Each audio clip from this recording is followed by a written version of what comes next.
Hey, true believers. Chris Mack coming at you today with Uncanny Avengers issue 1.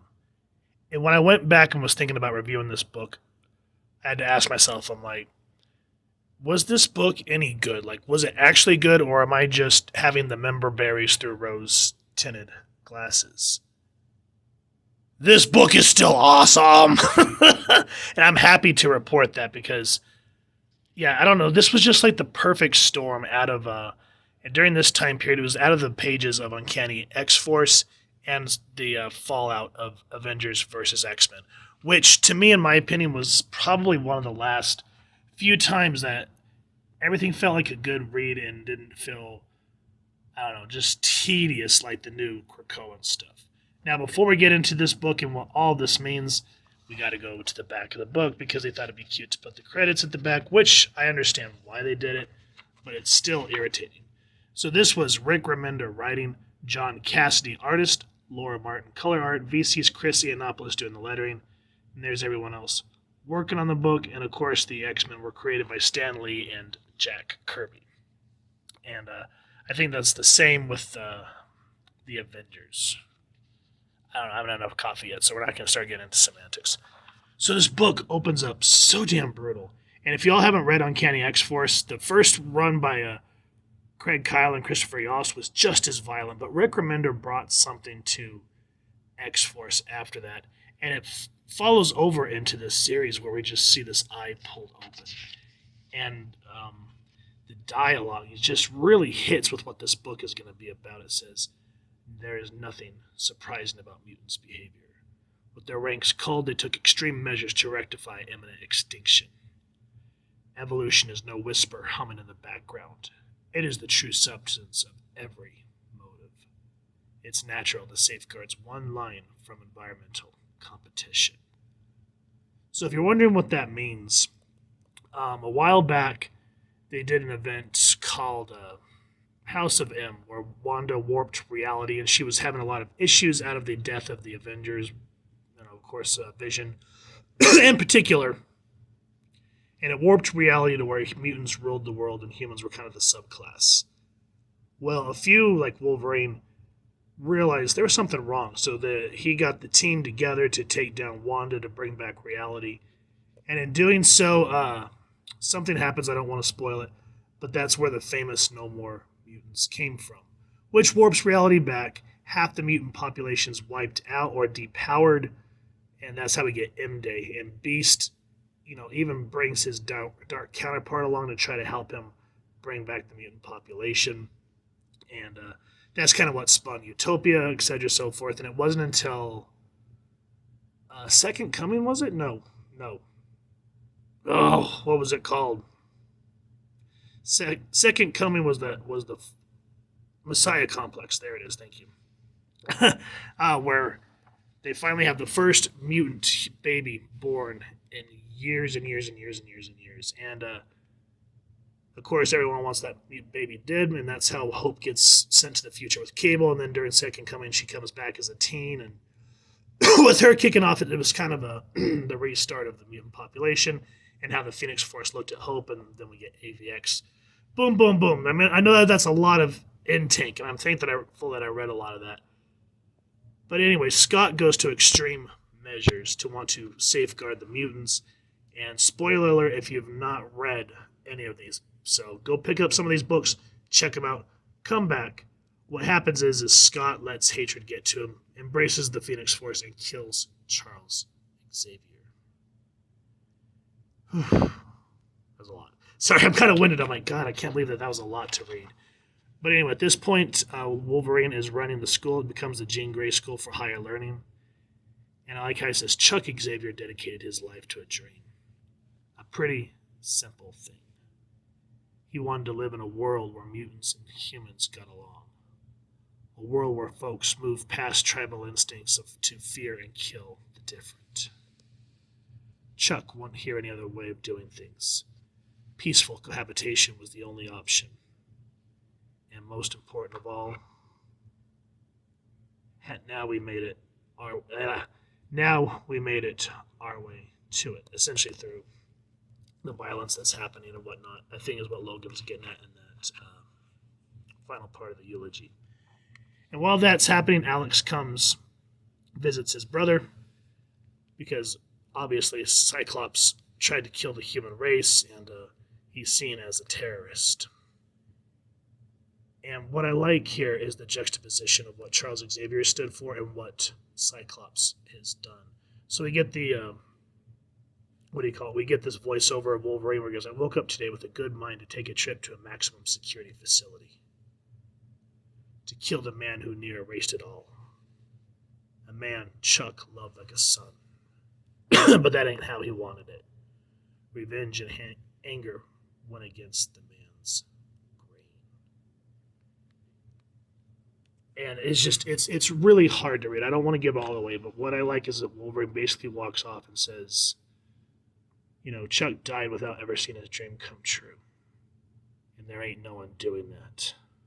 And then that's when we get into an interesting, because now we saw Logan speaking about Xavier's side of things. Here with Havoc talking to his brother, we kind of see the inner thinking of Cyclops and why he did and why he becomes kind of stoic instead of the Cyclops that we know. Now there's a line of dialogue here. Oh, here.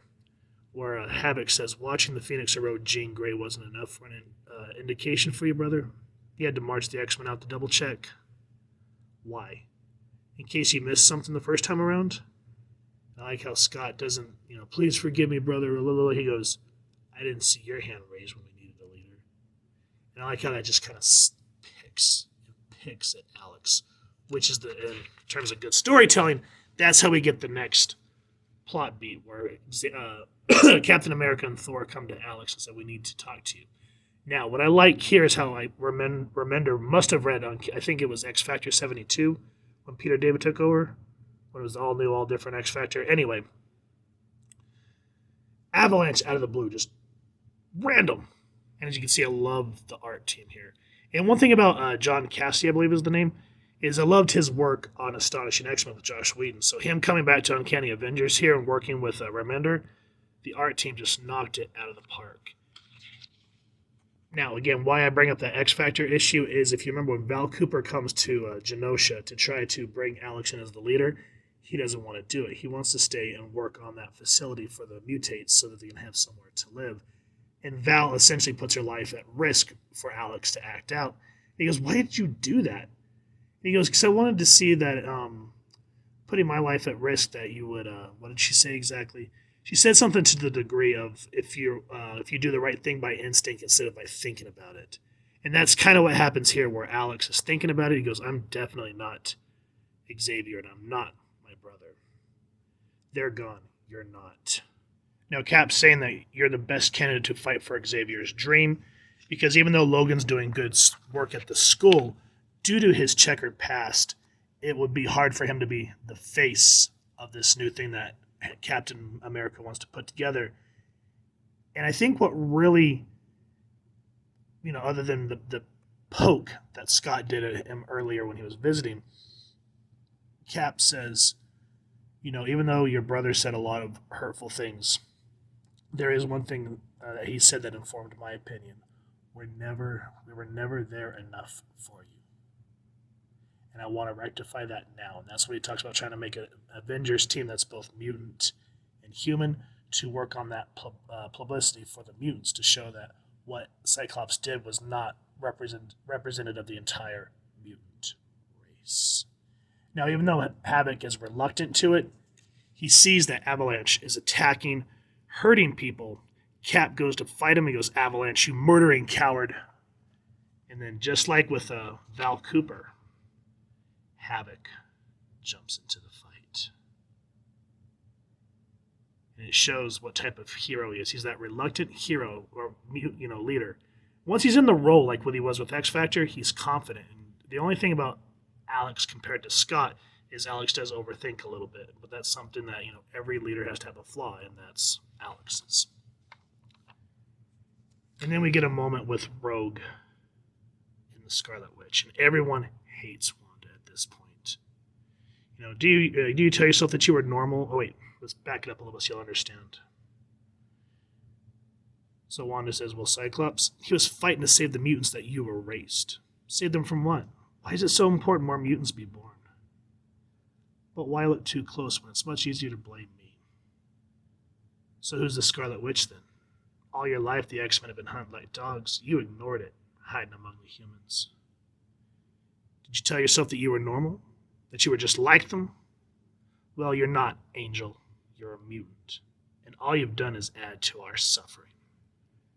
A lot of hurtful words here. And Rogue, she's embittered the most because Xavier took her in when nobody wanted her, when she was a member of the Brotherhood, and treated her like a daughter. So her hurt runs deep. And Wanda, this is hard, but I kind of get it because she's sort of done with being blamed for something that she did, which, that's kind of a gray area. But she goes, I'm so bored with the martyrdom routine. This halo you X-Men all love to polish. Self-described soldiers adorned in X, with no dedication to what it actually stands for. Needless to say, Rogue's not a happy camper at this point. And that's where I'm going to end this review, guys, because even though this was an amazing read, you could see the hurt on both sides. The X-Men losing one of their own. Cap and the Avengers having to clean up the mess of what Cyclops did. And not only the X-Men losing Xavier, a lot of them start to agree with what Cyclops was doing to a degree, or others just seeing him as an evil tyrant. And it's just, there's so much layering in the storytelling, and the artwork on top of it just adds, it's like that little cherry on top. Great visual storytelling, and there's a great moment at the end, horrific though it may be, with the Red Skull. So guys, Uncanny Avengers #1, highly recommend this entire series. It irritates me that they had to rush it at the end to go into another event book, which is one of the reasons that Remender left the big two. But while he was there, he wrote some great X-Men stories. So if you've enjoyed what you've seen, please first and foremost support your local comic shop and grab a copy or the whole series or the collected trade if it's easier for you. And if you've enjoyed this review, we really would appreciate it if you take a moment to like, share, and subscribe. Helps the club channel more than you could possibly know. And if you wouldn't mind hitting that fancy little X bell next to subscribe, that way as we continue to upload content, you guys get notified. Come to the channel, and we love talking with you all and hearing your thoughts and feedback down in the comments below or our social media pages, which I'll make sure to leave the links down in the description. So with all that said, thank you so much for stopping by. Hope you all continue to have an absolutely amazing day reading, and happy hunting, true believers.